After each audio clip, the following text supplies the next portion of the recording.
Assalamualaikum everyone, welcome to my YouTube channel. It's my CSS journey. Although it's my CSS journey, but I want to share my efforts and my notes to you guys. और ये रेनर Martin की book की series का आज first video है जिसमें हम chapter 1 to 5 cover करेंगे with all exercise and detail. और मैं इस सीरीज़ के स्टार्ट में ही आपको ये बात मेक श्योर करवाना चाहती हूँ कि ये सीरीज़ का मकसद सिर्फ एक पर्टिकुलर ऑडियंस नहीं है। हर वो बच्चा जो अपने कम्युनिकेशन स्किल्स, अपने राइटिंग स्किल्स या किसी भी कम्पिटिटिव एग्ज़ाम में अपीयर होना चाहता है, तो उसको ये बात बहुत अच्छे से पता होनी चाहिए कि उसकी इंग्लिश ग्रामर बहुत मैटर करती है और उसके इंग्लिश स्किल्स अच्छे होना बेहद ज़रूरी हैं। अगर ये वीडियो आपके लिए हेल्पफुल हो तो kindly subscribe, comment and like my video. So let's start from chapter 1। तो फर्स्ट चैप्टर है हमारा सेंटेंस के कंसेप्ट से रिलेटेड और इंग्लिश ग्रामर में ये एक बहुत इनिशियल और बहुत बेसिक कंसेप्ट है। अगर इसको बहुत आसान लफ्ज़ों में समझाया जाए तो मैं इस तरह इसको इंटरप्रेट करूँगी कि मेरे पास कुछ वर्ड्स हैं, जैक, हमर, लिटिल, सैट, कॉर्नर। अब इन वर्ड्स को अगर मैं इस तरह ग्रुप की फॉर्म में लिखूं, जैसे कि लिटिल जैक हमर सेट इन अ कॉर्नर, तो मुझे ये कंप्लीट सेंस दे रहा है, मुझे ये बात समझा रहा है कि जो लिटिल जैक हमर है वो एक कॉर्नर में बैठा हुआ था। तो मुझे जब बात समझ आ गई तो इस ग्रुप ऑफ वर्ड्स को मैंने क्या कह दिया, सेंटेंस कह दिया। A sentence is a group of words that makes complete sense. Next हम पढ़ेंगे टाइप्स ऑफ सेंटेंसेस। तो सेंटेंसेस की मेन 4 टाइप्स होती हैं, जिसमें पहली हम पढ़ेंगे डिक्लेरेटिव और assertive sentences. These sentences make a statement और एन असर्शन। मतलब कि ये कि इस तरह के सेंटेंसेस में हम सिंपली कोई फैक्ट, कोई ओपिनियन या एक सिंपल बात करते हैं विदाउट एनी एम्बिग्विटी, कि उसमें कोई डाउट वगैरह नहीं होता। जैसे Humpty Dumpty set on a wall, the sky is blue. Simple ये कोई फैक्ट है या एक ओपिनियन है या कोई बात बताई गई है। तो डिक्लेरेटिव सेंटेंसेस फुल स्टॉप के ऊपर एंड होते हैं। नेक्स्ट हमारे पास आते हैं interrogative sentences. These sentences ask a question. ऐसा कोई भी सेंटेंस जिसमें आप कोई क्वेश्चन पूछ रहे हो वो इंटेरोगेटिव सेंटेंसेस में ही आएगा। जैसे कि where do you live, is it raining today. और ये सेंटेंसेस हमेशा क्वेश्चन मार्क पे एंड होते हैं। थर्ड हमारे पास आते हैं इम्पेरेटिव सेंटेंसेस। ये ऐसे सेंटेंसेस होते हैं जिसमें आप किसी दूसरे से या तो कोई कमांड उसको कर रहे हो, या आप उससे कोई रिक्वेस्ट कर रहे हो, या बहुत ही हम्बल वे में कोई बात कर रहे हो। जैसे कि बी क्वाइट, इसमें आप किसी को दूसरे को कमांड कर रहे हो। प्लीज़ क्लोज द डोर, इसमें आप रिक्वेस्ट कर रहे हो। वर्ड प्लीज़ ये शो करता है कि आपने दूसरे से रिक्वेस्ट किया है। हैव मर्सी अपॉन अस, कि हम पे रहम करो, ये आप एक हम्बल वे में दूसरे से रिक्वेस्ट कर रहे हो। तो इस तरह के सेंटेंसेस को हम इम्पेरेटिव सेंटेंसेस कहेंगे।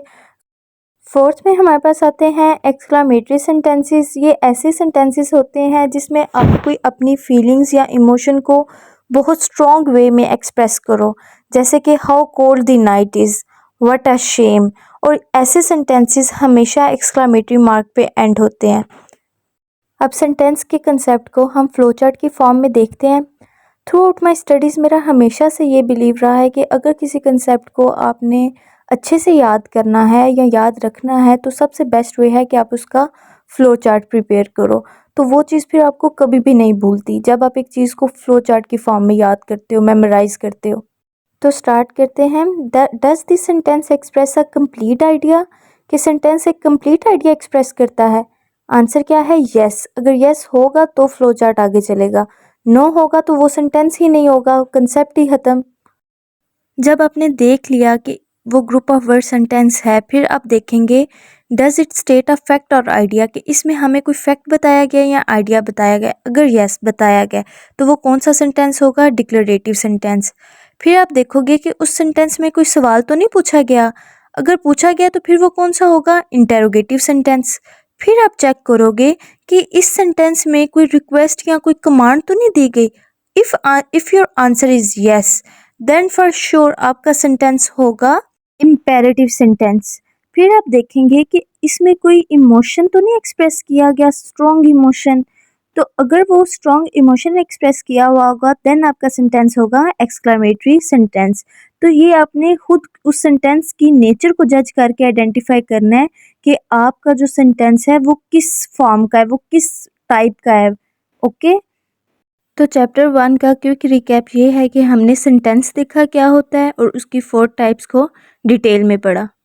Now we are moving towards chapter 2, जिसके में हम सब्जेक्ट और प्रेडिकेट के बारे में पढ़ेंगे। अब किसी भी सेंटेंस के 2 इसेंशियल पार्ट्स होते हैं। पहला होता है नेम अ पर्सन और थिंग, किसी भी शख्स या चीज़ का नाम, और दूसरा उसका पार्ट होता है से समथिंग अबाउट दैट पर्सन और थिंग, कि जिस पार्ट में हम उस बंदे या उस चीज़ के बारे में कुछ कह रहे हों। तो सेंटेंस में हमारे पास सब्जेक्ट रिलेट करता है the name of person, place, thing और idea that we are talking about. जैसे कि for example the bus is here, इसमें हम जिस चीज़ के बारे में बात कर रहे हैं, किस चीज़ के बारे में बात कर रहे हैं, बस के बारे में। Little Jack Horner sat in a corner, किसके बारे में बात कर रहे हैं, लिटिल जैक हॉर्मर के बारे में। तो ये दोनों लिटिल जैक हॉर्मर, द बस, यहाँ पे हमारे पास सब्जेक्ट्स काउंट होंगे। मोस्टली सेंटेंसेस में सब्जेक्ट को सेंटेंस के स्टार्ट में ही लिखा जाता है, लेकिन कुछ सेंटेंस ऐसे होते हैं या ऐसे बनाए जा सकते हैं जिसमें सब्जेक्ट प्रेडिकेट के बाद में आ रहा हो, लेकिन सब्जेक्ट स्टिल वही रहता है जिसके बारे में बात की जा रही हो। जैसे कि हियर कम्स द बस, यहाँ पे किसके बारे में इंफॉर्मेशन दी जा रही है, बस के बारे में, और यहाँ पे सब्जेक्ट हमारा क्या होगा, दी बस, लेकिन उसकी जगह चेंज हो गई है, अब वो प्रेडिकेट के बाहर बाद में आ रहा है। सेंटेंस का दूसरा इसेंशियल पार्ट होता है प्रेडिकेट। प्रेडिकेट सेंटेंस का वो वाला पार्ट है जिसमें ये बताया जाता है कि जो सब्जेक्ट है वो क्या कर रहा है या वो किस स्टेट में है। For example little Jack Horner sat in a corner, अब यहाँ पे बात किसकी हो रही है, लिटिल जैक हॉर्मर की, मतलब ये सब्जेक्ट है और प्रेडिकेट क्या है, सेट इन अ कॉर्नर, कि वो एक कॉर्नर पे बैठा हुआ था। तो हमें इंफॉर्मेशन कौन सा सेंटेंस का पार्ट दे रहा है, सेट इन अ कॉर्नर, तो सेट इन अ कॉर्नर हमारे पास प्रेडिकेट होगा। इसी तरह द बस इज़ हेयर, किसके बारे में इंफॉर्मेशन दी जा रही है, बस के बारे में, तो द बस क्या होगी, हमारे पास subject is here. Is here ये उसकी स्टेट बताई जा रही है कि वो इधर है, तो ये होगा उस सेंटेंस का प्रेडिकेट। यहाँ पर एक स्पेशल केस डिस्कस करते हैं इम्पेरेटिव सेंटेंसेस का। इम्पेरेटिव सेंटेंसेस वो होते हैं जहाँ पर हम किसी को कमांड दे रहे हो या किसी से रिक्वेस्ट कर रहे हो। फॉर एग्जांपल सिट डाउन, यहाँ पे हमने किसी को कमांड दी है। अब किसको कमांड दी है, सब्जेक्ट होगा यू, मतलब जो नेक्स्ट पर्सन है उसको, और ये फॉर श्योर होगा, मतलब इसको मेंशन ना भी किया जाए तो इन सेंटेंस में पता होगा कि कमांड देना या रिक्वेस्ट करना वो किसी सामने वाले बंदे के से ही बात की जा रही है। तो यहाँ पर इम्प्लिसिटली मीन्स जो हमारे पास सब्जेक्ट होगा वो यू होगा। You sit down, you thank him, मतलब जो नेक्स्ट पर्सन है आपसे, आप उसी को कमांड दे रहे हो, उसी से रिक्वेस्ट दे रहे हो, मतलब यहाँ पर जो सब्जेक्ट है वो इनडायरेक्टली यू ही है, और ये सेंटेंस कंप्लीट है with indirect subject you. Last chapter की तरह इस चैप्टर का भी हम फ्लो चार्ट देखते हैं ताकि हमें इसका कंसेप्ट और अच्छे तरीके से याद हो जाए। स्टार्ट करते हैं। Does this sentence name someone और समथिंग, क्या सेंटेंस किसी के बारे में बात कर रहा है, इफ़ यस। फिर आप देखें identify the part that names the person और थिंग, कि वो हिस्सा जहाँ पर पर्सन या चीज़ का या थिंग का नाम लिया गया है उस पार्ट को आइडेंटिफाई करें। वो पार्ट क्या होगा, दिस इज़ द सब्जेक्ट, वो पार्ट क्या होगा, सब्जेक्ट होगा। फिर आप सेंटेंस का वो पार्ट आइडेंटिफाई करेंगे जो उस सब्जेक्ट से रिलेटेड आपको कोई इन्फॉर्मेशन दे रहा हो, आपको उसके बारे में कुछ बता रहा हो, तो सेंटेंस का वो पार्ट कहलाएगा प्रेडिकेट।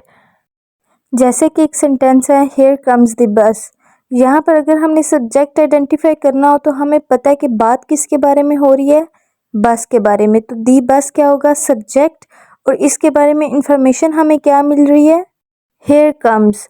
तो हेयर कम्स जो ये वाला रिमेनिंग पार्ट है जो इंफॉर्मेशन दे रहा है सब्जेक्ट से रिलेटेड, हमें कोई बात बता रहा है, उसको हम कहेंगे प्रेडिकेट। एक क्विक रिव्यू देखते हैं चैप्टर 2 का, जिसमें हमने देखा है सब्जेक्ट, प्रेडिकेट और उनके ऑर्डर भी देखे हैं कि स्टैंडर्ड ऑर्डर तो ये है कि सब्जेक्ट पहले आता है, लेकिन वेरिएशन भी हो सकती है। पॉसिबल है कि सब्जेक्ट प्रेडिकेट के बाद में आए, लेकिन आपने हमेशा यही देखना है कि जिस चीज़ के बारे में बात की जा रही होगी वो सब्जेक्ट ही होगा। इम्पेरेटिव सेंटेंस का हमने केस पढ़ा है कि वहाँ पे फॉर श्योर है कि आपका सब्जेक्ट यू ही होगा। बुक की पहली एक्सरसाइज देखते हैं जिसमें हमारा ये टास्क है कि हमने आइडेंटिफाई करना है एक सेंटेंस में कि सब्जेक्ट कौन सा है और प्रेडिकेट कौन सा है। अभी हम इनका कंसेप्ट बहुत अच्छे से पढ़ के आए हैं। आई होप सो आपको डिफ़िकल्टी नहीं होगी इस एक्सरसाइज को सॉल्व करने में। एक्सरसाइज का फर्स्ट सेंटेंस है द कैकलिंग ऑफ गीस सेव्ड रोम। तो इसमें गीस जो है वो एक परिंदा है और उसकी आवाज़ को कैकलिंग कहते हैं। तो इस सेंटेंस में अगर आप देखें, ऑब्जर्व करें, तो इंफॉर्मेशन किसके बारे में दी जा रही है, किसके बारे में यहाँ पर बात हो रही है, कैकलिंग ऑफ गीस के। तो ये हमारे पास होगा सब्जेक्ट। और क्या इंफॉर्मेशन दी जा रही है, सेंटेंस का कौन सा पार्ट इंफॉर्मेशन दे रहा है सब्जेक्ट के बारे में, सेव्ड रोम, उसने इस रोम को बचाया। तो प्रेडिकेट इस सेंटेंस में होगा सेव्ड रोम। इसी तरह सेंटेंस दूसरा देखा जाए, the boy stood on the burning deck. यहाँ पर सब्जेक्ट क्या है, द बॉय, और क्या चीज़ बता, और सेंटेंस का कौन सा पार्ट हमें इसके बारे में इंफॉर्मेशन दे रहा है और कुछ बात बता रहा है, stood on the burning deck, कि लड़का जो है वो बर्निंग डेक के ऊपर खड़ा हुआ है। तो ये वाला पार्ट होगा इसका प्रेडिकेट। सेंटेंस 3 देखें, Tubal Cain was a man of might. यहाँ पे पर्सन का नेम क्या है, Tubal Cain, was a man of might, के वो एक ताकतवर इंसान था। तो सेंटेंस का कौन सा पार्ट इंफॉर्मेशन दे रहा है उसके ट्यूबल कैन के बारे में, was a man of might, तो ये प्रेडिकेट होगा। In fourth sentence, stone walls do not make a prison. यहाँ पर स्टोन वॉल्स होगा सब्जेक्ट और इसके बारे में इंफॉर्मेशन सेंटेंस का कौन सा पार्ट दे रहा है, do not make a prison. तो यहाँ पर प्रेडिकेट ये वाला सेंटेंस का पार्ट होगा। इसी तरह नेक्स्ट में द सिंगिंग ऑफ बर्ड्स, ये हमारे पास सब्जेक्ट होगा। आगे इंफॉर्मेशन क्या है, डिलाइट्स अस, तो डिलाइट्स अस क्या होगा सेंटेंस में, प्रेडिकेट। नेक्स्ट सेंटेंसेस में भी आप बहुत इजीली आइडेंटिफाई कर सकते हैं कि सब्जेक्ट कौन सा है और उसके इस सेंटेंस में प्रेडिकेट कौन सा है। नेक्स्ट सारे सेंटेंसेस बहुत इजी हैं, आप इजीली इनमें से सब्जेक्ट और प्रेडिकेट को आइडेंटिफाई कर सकते हैं। इनको आप पॉज करके देख लें और समझ लें। फिर भी कोई क्यूरी हुई तो आप मुझे कमेंट पे पूछ सकते हैं और इसके नोट्स लेने के लिए मुझे व्हाट्सएप पे कांटेक्ट करें। इस एक्सरसाइज के लास्ट 2 सेंटेंसेस 26 और 27 ऐसे हैं जो शायद आपको कंफ्यूज करें, इसलिए मैं इनको एक्सप्लेन करती हूँ। क्वेश्चन नंबर 26 में वो कह रहे हैं a barking sound the shepherd hears. अब यहाँ पे शेफर्ड जो होता है वो चरवाहा होता है, जो बकरियाँ चरवाता है और जानवरों को चरवाता है। हियर्स होता है सुनना। अब बार्किंग साउंड, भौंकने की आवाज़। अगर इसको स्टैंडर्ड ऑर्डर में लिखें, the shepherd hears a barking sound, दोनों सेंटेंस में अगर आप गौर करें तो किसके बारे में बात हो रही है, किसका नाम लिया जा रहा है, शेफर्ड का। तो सब्जेक्ट क्या होगा, द शेफर्ड, और उसके बारे में क्या बताया जा रहा है कि उसने क्या सुना, बार्किंग साउंड सुना। तो हियर्स अ बार्किंग साउंड क्या होगा उस सेंटेंस का, प्रेडिकेट होगा। सिमिलरली अगर सेंटेंस नंबर 27 देखें, on the top of the hill lives a hermit. Hermit एक ऐसा पर्सन होता है जो अपनी लाइफ अलग थलग हो के जंगलों पहाड़ों में गुजारे। तो इस सेंटेंस को अगर हम स्टैंडर्ड फॉर्म में लिखें तो हम कहेंगे a hermit lives on the top of the hill. दोनों सेंटेंस में ये बात कॉमन है कि बात किसके बारे में हो रही है, हर्मिट के बारे में। तो दोनों सेंटेंस का जो भी ऑर्डर हो जाए, आप सब सब्जेक्ट किसको कहोगे, अ हर्मिट को, क्योंकि ये मैटर नहीं करता कि सब्जेक्ट प्रेडिकेट के पहले आ रहा है या बाद में आ रहा है। और सेंटेंस का कौन सा पार्ट हमें सब्जेक्ट के बारे में इंफॉर्मेशन दे रहा है, उस पार्ट को हम कहेंगे प्रेडिकेट। और यहाँ पे हमारा प्रेडिकेट है lives on the top of the hill, के जो हर्मिट है वो पहाड़ियों की चोटी में रहता है। आई होप सो आपको इस कंसेप्ट की अच्छे से समझ आ गई होगी। अभी तक के फर्स्ट 2 चैप्टर्स में हमने सेंटेंस पढ़े, उसकी टाइप्स पढ़ी हैं और उसके पार्ट्स 2 पढ़े हैं, और अब हम मूव करेंगे चैप्टर 3 की तरफ। तो चैप्टर 3 हमारा रिलेटेड है the phrase and the clause के कंसेप्ट से। ये सेंटेंस के पार्ट्स ही होते हैं और सेंटेंस को ज़्यादा अच्छे तरीके से समझने के लिए इन दोनों का डिफरेंस समझना बेहद ज़्यादा ज़रूरी है। अगर फ्रेज के कंसेप्ट को देखा जाए तो किसी भी सेंटेंस के अंदर ये वर्ड्स का ऐसा ग्रुप होता है जिसको साथ लिखने की वजह से ये वो सेंस तो कंप्लीट करता है, लेकिन वो एक मुकम्मल आइडिया नहीं बता पाता। जैसे कि एक एग्जांपल देखते हैं, the sun rises in the east. ये एक कंप्लीट सेंटेंस है, इसका सब्जेक्ट भी है the sun, rises in the east predicate भी है। बट अगर हम इसमें से फ्रेज़ को देखें तो फ्रेज़ होगा इन द ईस्ट, क्योंकि फ्रेज़ की एक बात होती है, या तो उसमें सब्जेक्ट नहीं होता, या प्रेडिकेट नहीं होता, या तो दोनों ही नहीं होते। इन द ईस्ट, अब ये 3 वर्ड्स का ग्रुप हमें ये तो बता रहा है कि कोई चीज़ ईस्ट में हो रही है, ईस्ट से हो रही है, बट क्या हो रही है वो चीज़ हमें नहीं पता। इसलिए इन द ईस्ट जो इस सेंटेंस का पार्ट है वो हमारा होगा फ्रेज़। की पॉइंट इसका ये है कि जो फ्रेज़ है ये किसी भी सेंटेंस में एज अ डिटेल और डिस्क्रिप्शन तो यूज़ हो सकता है, बट अगर आप उसको उस सेंटेंस में अलहदा से ले जाओ, उसमें से एक्सट्रैक्ट कर लो, अलहदा से उसको पढ़ो, तो फिर वो एक कंप्लीट सेंटेंस की सेंस नहीं देगा, एक मुकम्मल बात आपको उससे समझ नहीं आ सकेगी। अगर हम क्लास के कंसेप्ट को देखें तो अ class is a group of words that contains both a subject and a predicate, कि सेंटेंस का वो वाला हिस्सा जो दोनों चीज़ें कंटेन करता है, सब्जेक्ट को भी और प्रेडिकेट को भी। It forms a complete part of a sentence और even a whole sentence on its own, कि इसको अगर आप सेंटेंस से अलहदा भी कर दो तो ये खुद एक सेंटेंस होगा और ये एक कंप्लीट सेंस कन्वे करेगा। फॉर एग्जाम्पल हमारे पास एक सेंटेंस है, people who pay their debts are trusted. अगर इस सेंटेंस में हम सिर्फ ये वाला पार्ट उठा लें, who pay their debts are trusted, कि जो अपने डेब्ट्स पे करते हैं वो ट्रस्टवर्थी लोग होते हैं, तो हमें तब भी बात की समझ आ रही है, तो ये पार्ट होगा क्लॉज। की पॉइंट इसका ये है कि classes have both a subject and a predicate, कि क्लासेस में दोनों चीज़ें, सब्जेक्ट भी पाया जाता है और प्रेडिकेट, और आपको पता है कि जिस सेंटेंस में ये दोनों चीज़ें पाई जाती हों वो एक कंप्लीट सेंटेंस होता है और वो खुद एक कंप्लीट सेंस कन्वे कर रहा होता है। तो इसलिए क्लास जो है वो सेंटेंस में चाहे वो अकेला आए या किसी और फ्रेजेस के साथ आए, वो एक कंप्लीट सेंस ही कन्वे करेगा। इन एग्जाम्पल्स के थ्रू अब हम इनका डिटेल्ड कंपैरिजन देखते हैं। हमारे पास एग्जाम्पल 1 है, he has a chain of gold. यहाँ पे देखा जाए तो ऑफ गोल्ड जो सेंटेंस का पार्ट है, ये डिस्क्रिप्शन है, ये हमें बता रहा है उस चेन के बारे में कि वो चेन गोल्ड की बनी हुई है। लेकिन अगर आप सिर्फ इतने से सेंटेंस को अलग पढ़ो, ऑफ गोल्ड, तो इसका कोई मतलब नहीं है, ये इसकी कोई अकेले सेंस नहीं बनती। हाँ, अगर इसे पूरे सेंटेंस के साथ मिला के पढ़ा जाए फिर हमें पता चलता है कि ये चेन को डिस्क्राइब कर रहा है। सिमिलरली अगर हम एग्जाम्पल नंबर 2 देखें, हमारे पास सेंटेंस है, he has a chain which is made of gold.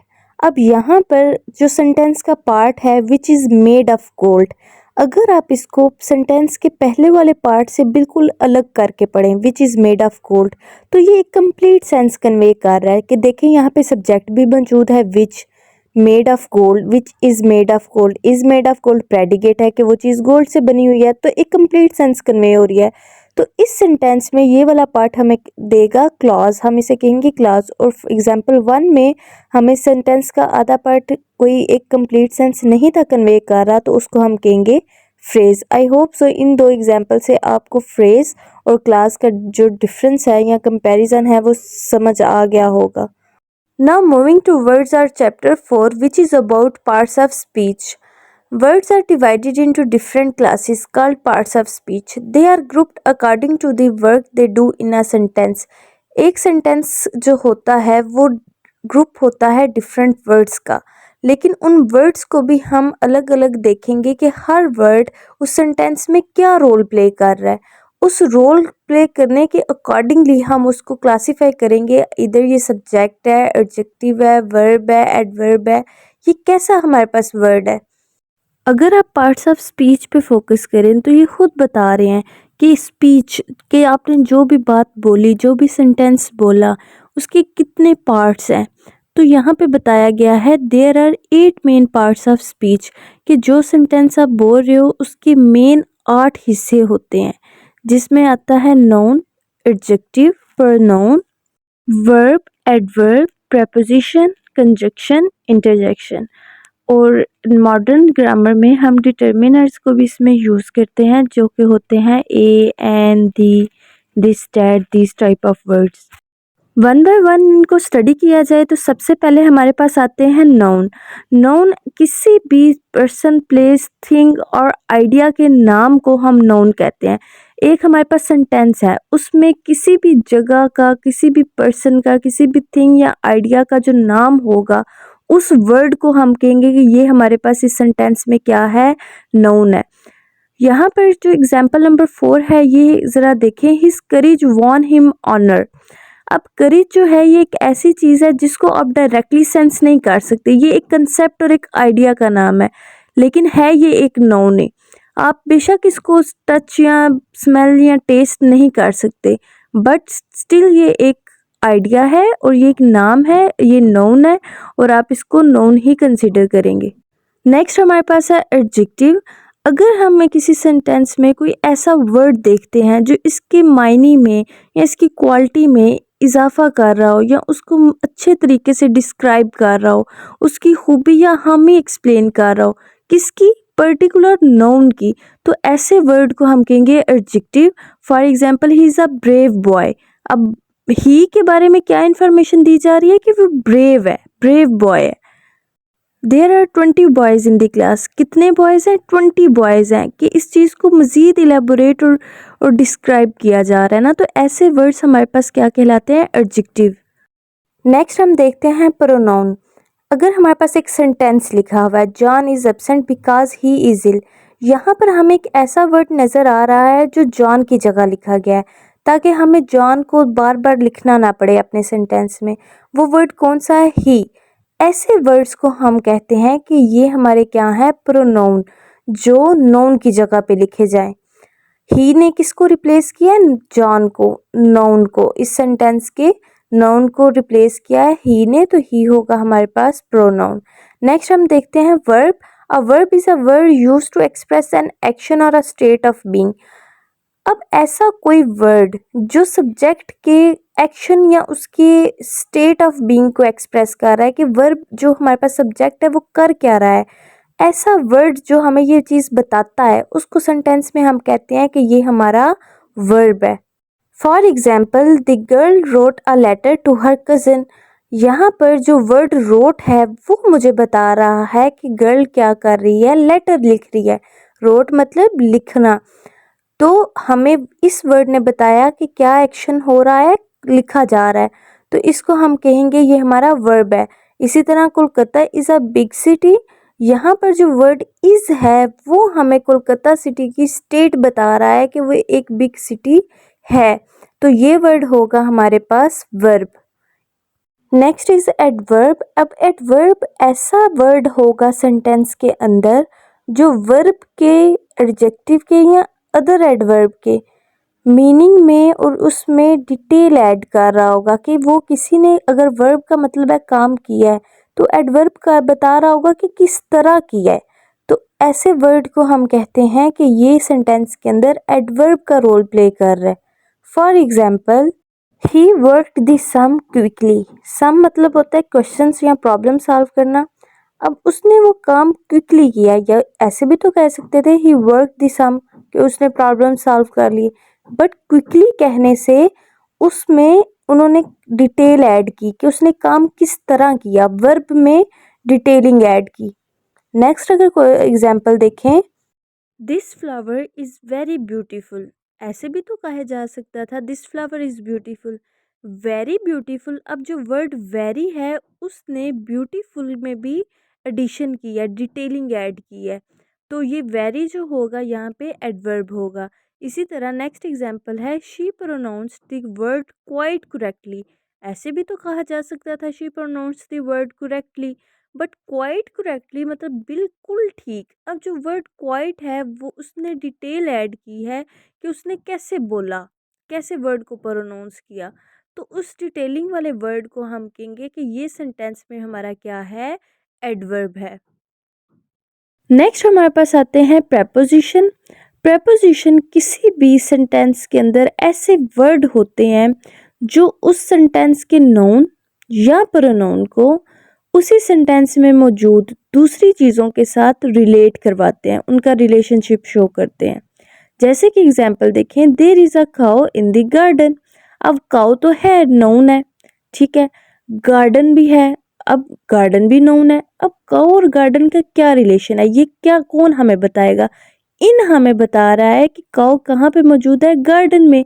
तो काऊ की लोकेशन किस वर्ड ने बताई, इन ने बताई।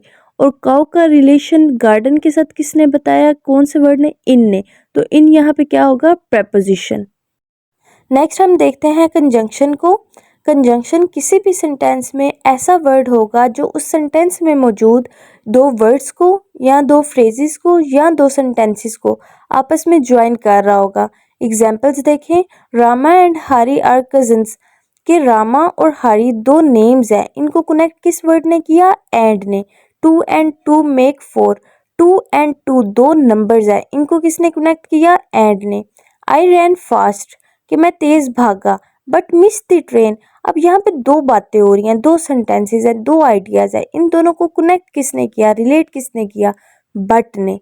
तो ये जो एंड और बट हैं, ऐसे वर्ड्स जो सेंटेंस में यूज होते हैं उनके हम कहते हैं कि ये कंजक्शन है। Interjection, an interjection is a word that expresses a sudden feeling और इमोशन। कि किसी भी सेंटेंस के अंदर ये एक ऐसा वर्ड होगा जो सडन फीलिंग और इमोशन को एक्सप्रेस करेगा। और ऐसे वर्ड के एंड पे एक्सक्लेमेटरी मार्क ज़रूर होता है, जैसे hurrah, alas, we have won the game, ये सडन एक्साइटमेंट है, तो इनके लास्ट पे एक्सक्लेमेटरी मार्क ज़रूर होगा। बाकी चैप्टर्स की तरह इस चैप्टर का भी हम फ्लो चार्ट देखते हैं ताकि इसका कंसेप्ट हमें अच्छे से याद हो सके। अगर एक सेंटेंस है और उसमें हम एक वर्ड देख रहे हैं तो सबसे पहले हम सोचेंगे कि does it name a person, place, thing और आइडिया। क्या ये किसी पर्सन, प्लेस, थिंग और आइडिया का नाम तो नहीं। हाँ, अगर ये है तो हम इसको कहेंगे नाउन। लेकिन अगर ये नहीं है तो फिर हम सोचेंगे does it add description to a noun. क्या ये इस नाउन में किसी तरह का इजाफा तो नहीं कर रहा। हाँ, अगर तो वो कर रहा होगा तो हम उसे कह देंगे कि ये वर्ड कौन सा वर्ड है, एडजेक्टिव। और अगर वो नहीं कर रहा होगा तो फिर हम नेक्स्ट सोचेंगे is it used in place of noun. क्या ये नाउन की जगह पे इस्तेमाल तो नहीं हो रहा, जैसे ही, इट। हाँ, अगर हो रहा हो, if answer is yes, then हम उसे कहेंगे कि ये प्रोनाउन है। अगर नहीं है तो फिर हम नेक्स्ट वर्ड सोचेंगे इज इट एन एक्शन और स्टेट। कि क्या ये कोई एक्शन और स्टेट को रिप्रेजेंट तो नहीं कर रहा वर्ड। हाँ, अगर तो वो वर्ड ऐसा कर रहा होगा तो हम उसे कहेंगे कि ये वर्ब है। और अगर वो नहीं कर रहा होगा तो नेक्स्ट हम सोचेंगे does it modify a verb, adjective और वर्ब। कि क्या ये वर्ब एडवर्ब या एडजेक्टिव को मॉडिफाई तो नहीं कर रहा। अगर कर रहा है तो हम उसे एडवर्ब कह देंगे। अगर नहीं कर रहा तो हम नेक्स्ट सोचेंगे does it show relation with noun and pronoun. If answer is yes तो वो हमारे पास वर्ड हो जाएगा preposition. If answer is no तो देन हम नेक्स्ट सोचेंगे डज इट ज्वाइन वर्ड्स और सेंटेंसेस। क्या ये जो वर्ड है ये सेंटेंस और वर्ड्स को ज्वाइन कर रहा है। अगर तो कर रहा होगा तो हम उसे कहेंगे कि ये कंजंक्शन है। और अगर नहीं कर रहा होगा तो नेक्स्ट हम सोचेंगे is it an expression of emotion. क्या ये कोई इमोशन शो कर रहा है। अगर तो कर रहा होगा तो हम इसे इंटरजेक्शन कहेंगे। और अगर नहीं कर रहा होगा तो हम देखेंगे क्या ये डिटर्मिनर्स तो नहीं है। इस क्राइटेरिया पे हम एक सेंटेंस के अंदर डिफरेंट वर्ड्स को पहचान सकते हैं कि वो किस कैटेगरी में लाई करते हैं।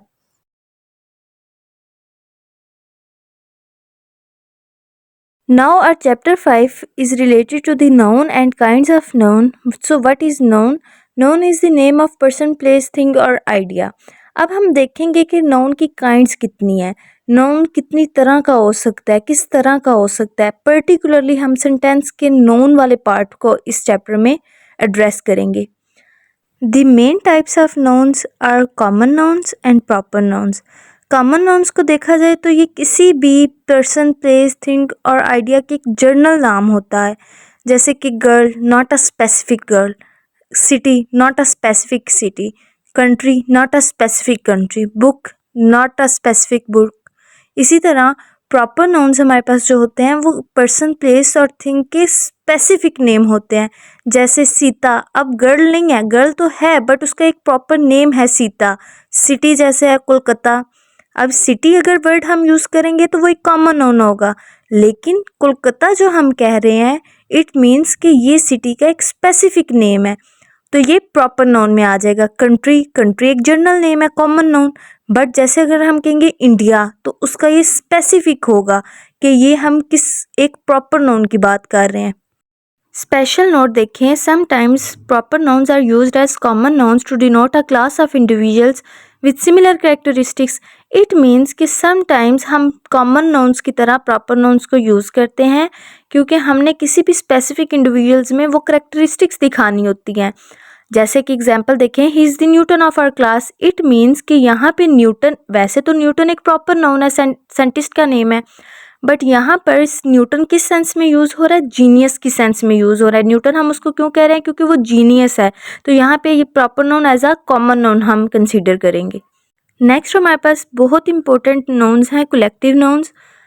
अब कलेक्टिव नाउन्स किसी भी इंडिविजुअल्स का अगर एक ग्रुप बना दें, कोई भी सेम चीज़ों का एक ग्रुप बना दें, अब उस ग्रुप में होंगे तो ज़्यादा से बंदे या ज़्यादा सी चीज़ें, बट हम उसको नाम देंगे इस तरह कि हमें उसके नाम से लगे कि ये एक ही चीज़ है। जैसे कि टीम में प्लेयर्स तो ज़्यादा होते हैं, लेकिन हम उसको टीम कह रहे हैं, हम उसको नेम क्या दे रहे हैं, टीम। उसका नाउन क्या है, टीम। टीम से हमें ये लग रहा है जैसे ये एक सिंगल यूनिट है, हम मतलब ये एक चीज़ है, बट उसमें प्लेयर्स तो ज़्यादा है, वो एक ग्रुप ऑफ इंडिविजुअल्स है जो टीम है। ठीक है, इस कलेक्टिव नाउन्स को पढ़ना बेहद ज़्यादा ज़रूरी है क्योंकि इनके ऊपर हमें वर्ब, नाउन्स को पढ़ने के बाद हम उससे रिलेटिव वर्ब यूज़ कर सकते हैं, उससे रिलेटिव एडवर्ब यूज़ कर सकते हैं। कलेक्टिव नाउन्स को पढ़ना और इसकी एग्जांपल्स को याद रखना बेहद ज़्यादा ज़रूरी है इंग्लिश को सीखने के लिए, तो इस पे ज़्यादा फोकस करें। For example, the police disperse the crowd. अब यहाँ पर इसका उर्दू मीनिंग है कि पुलिस ने हुजूम को डिस्पर्स किया, मतलब अलग अलग किया। अब क्राउड देखने से एक नाउन लग रहा है कि एक सिंपल नाउन है, बट उस क्राउड में मैनी इंडिविजुअल्स हैं, बहुत ज़्यादा ग्रुप ऑफ पीपल है, उसको हम क्राउड कह रहे हैं।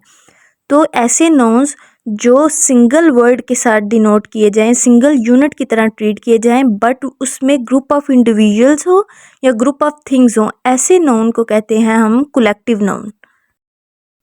तो नेक्स्ट हमारे पास टाइप है एब्स्ट्रैक्ट नाउन्स की। अब कोई भी आइडिया, क्वालिटी, एक्शन या स्टेट जिसको आपकी 5 सेंसेस परसीव नहीं कर सकती, आपकी 5 सेंसेस उसको फील नहीं कर सकती, वो सारे नाउन क्या कहलाएंगे, एब्स्ट्रैक्ट नाउन। जैसे ब्रेवरी को आप देख नहीं सकते, सुन नहीं सकते, स्मेल नहीं कर सकते, टेस्ट नहीं कर सकते, टच नहीं कर सकते, बट इट स्टिल एग्जिस्ट। ये आपकी एक फीलिंग है, इमोशन है। इसके अपोजिट हमारे पास वो सारे नाउन्स जिसको हम हमारी 5 सेंसेस परसीव कर सकती हैं। जैसे एप्पल है, एप्पल को हम देख सकते हैं, टच कर सकते हैं, टेस्ट कर सकते हैं, स्मेल कर सकते हैं। तो ऐसे सारे नाउन जो हमारी 5 सेंसेस परसीव कर सकती हैं उनको हम कहते हैं कंक्रीट नाउन्स।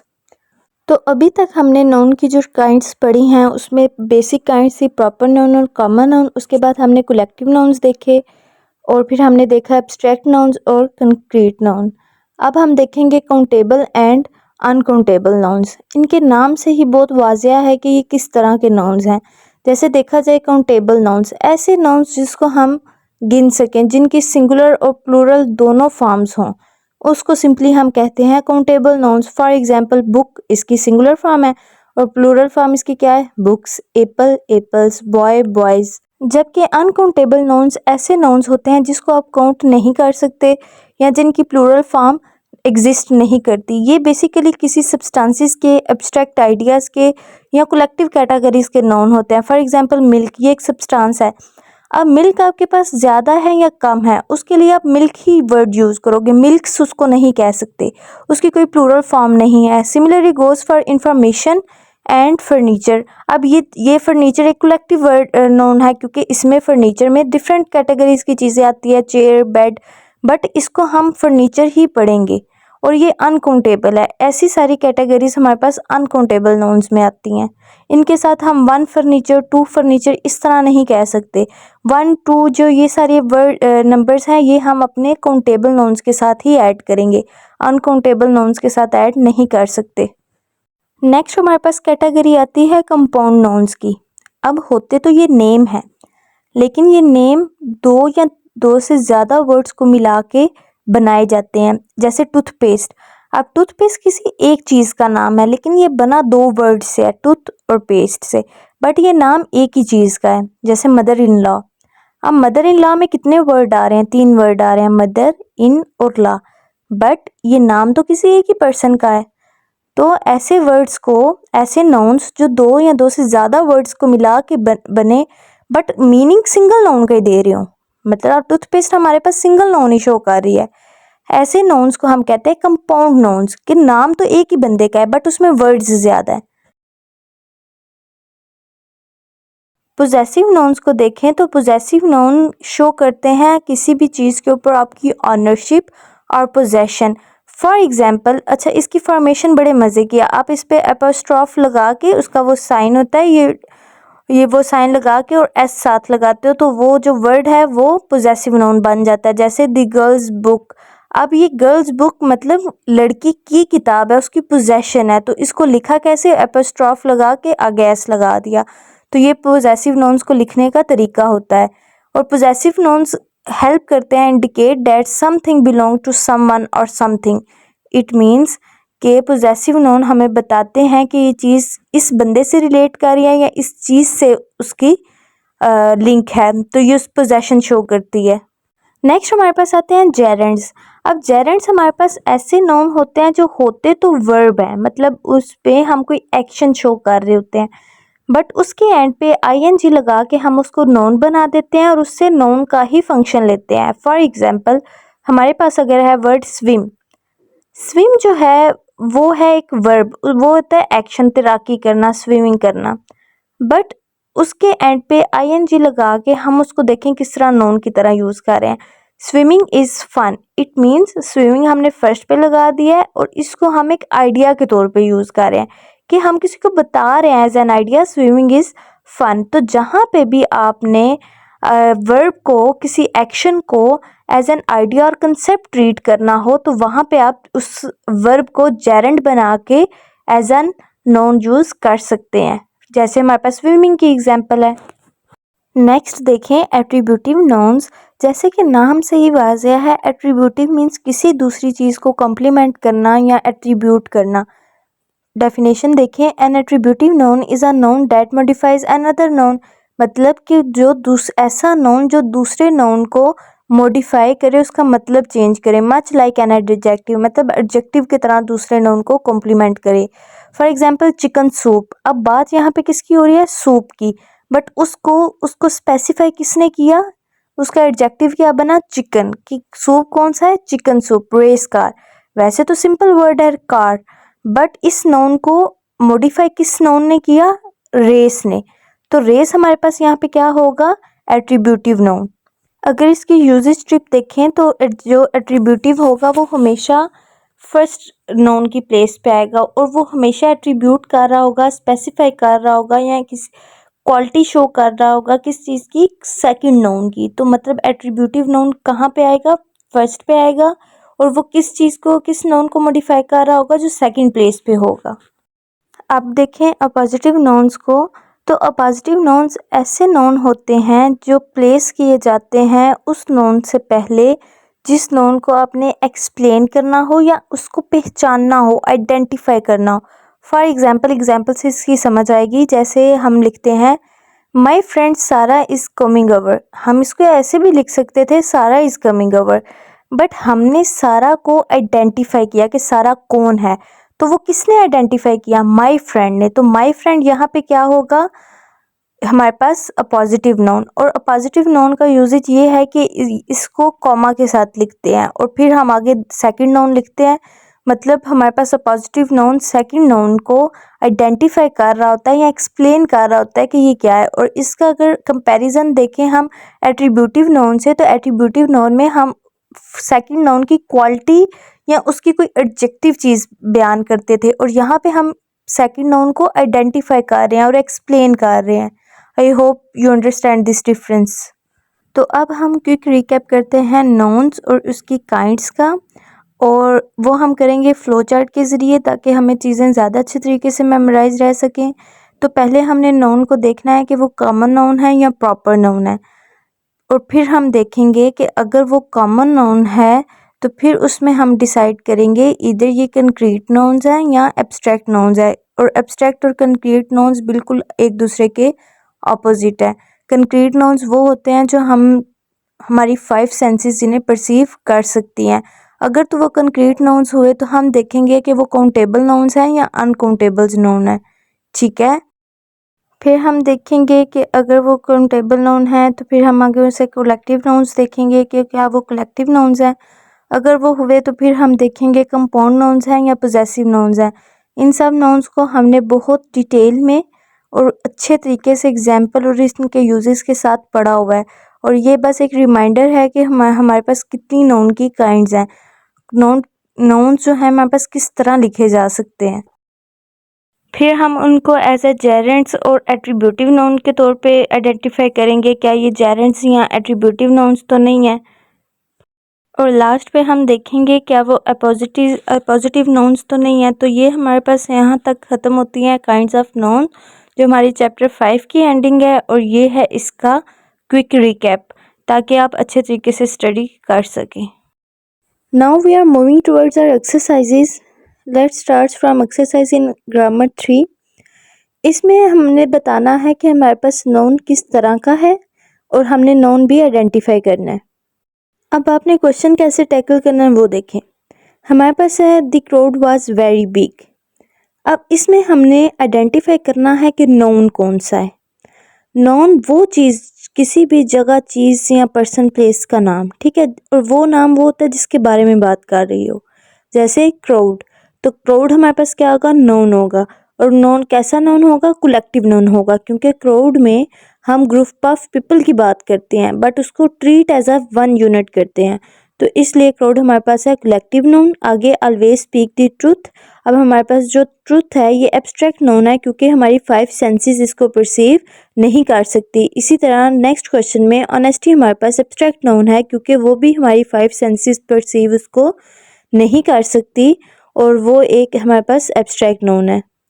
नेक्स्ट देखें, और क्लास कंसिस्ट्स ऑफ 20 पीपल्स। यहाँ पर हमारे पास 2 नाउन्स हैं। क्लास जो कि कलेक्टिव नाउन होगा, क्योंकि क्लास रिप्रेजेंट करता है ग्रुप ऑफ स्टूडेंट्स को। और प्यूपल्स हमारे पास एक जर्नल नेम है स्टूडेंट्स के लिए जो हम यूज़ करते हैं। तो प्यूपल्स हमारे पास होगा कॉमन नाउन और क्लास हमारे पास होगा कलेक्टिव नाउन। इस तरह आगे देखें, the elephant has great strength. यहाँ पर हमारे पास 2 नाउन है। एक एलिफेंट जो कि कॉमन नाउन है, journal name for a large animal.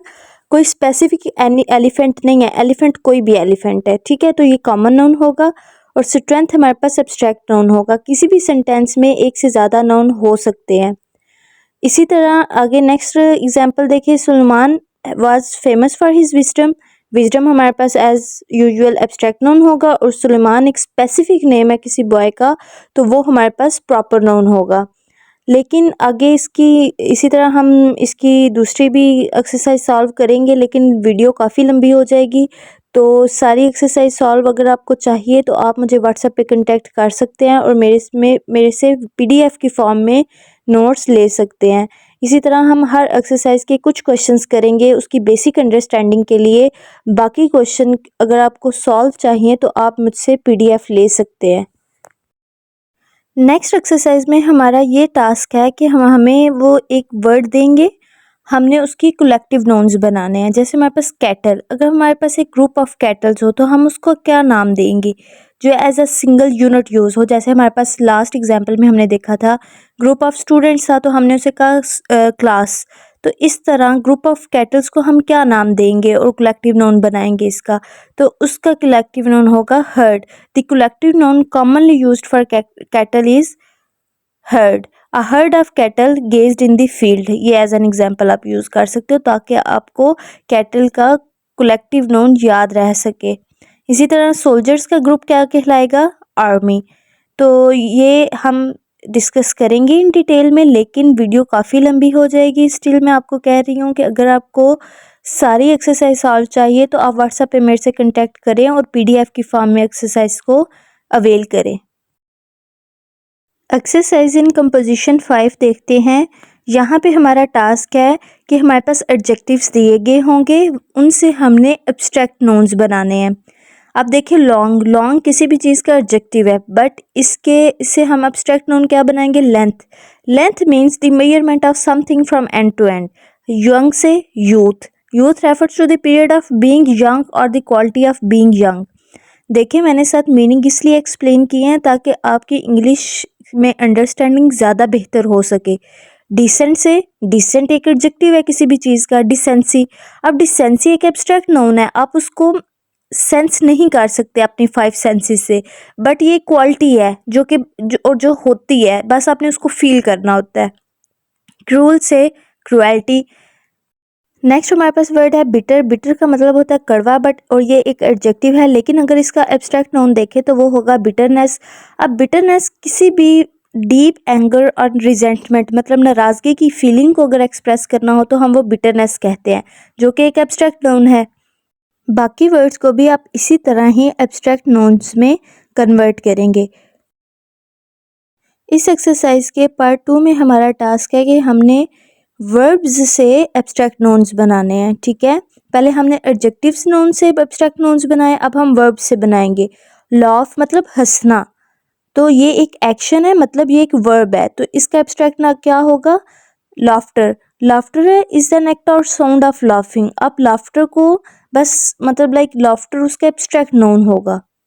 ओबे ओबीडियंस फर्मा बरदारी। अब फर्मा बरदारी ठीक है, आप उसको 5 सेंसेस से फील नहीं कर सकते, बट वो एग्जिस्ट करती है, तो ओबीडियंस क्या होगा, एब्स्ट्रैक्ट नाउन होगा। इसी तरह आप सारे वर्ड्स के एब्स्ट्रैक्ट नाउन बनाएंगे। पार्ट 3 में देखें तो हमने फॉर्म बनाने हैं abstract nouns from a common nouns, जैसे कि किंग। किंग किसी भी हर जगह का किंग हो सकता है, किंग एक कॉमन नाउन है, बट किंगशिप जो है वो एक एब्स्ट्रैक्ट नाउन में आएगी। इसी तरह मैन कॉमन नाउन है, बट मैन काइंड जो कि ह्यूमन बीइंग को कलेक्टिवली बंदा कहता है, तो वो एक एब्स्ट्रैक्ट नाउन है। इसी तरह आप ये सारी एग्जाम्पल देखें, इसको स्टडी करें, खुद करने की कोशिश करें, लेकिन फिर भी अगर आप चाहते हैं कि आपको हेल्प मिले और आपके लिए आसानी हो तो आप मुझे व्हाट्सएप पे अप्रोच करें। मैं आपको PDF की फॉर्म में ये एक्सरसाइजेज सॉल्व हुई प्रोवाइड कर सकती हूँ विद मीनिंग्स। मीनिंग साथ याद करने से ये बहुत ज़्यादा हेल्पफुल हो जाती है कि इंग्लिश में आप बेटर अंडरस्टैंडिंग पैदा कर सकते हैं।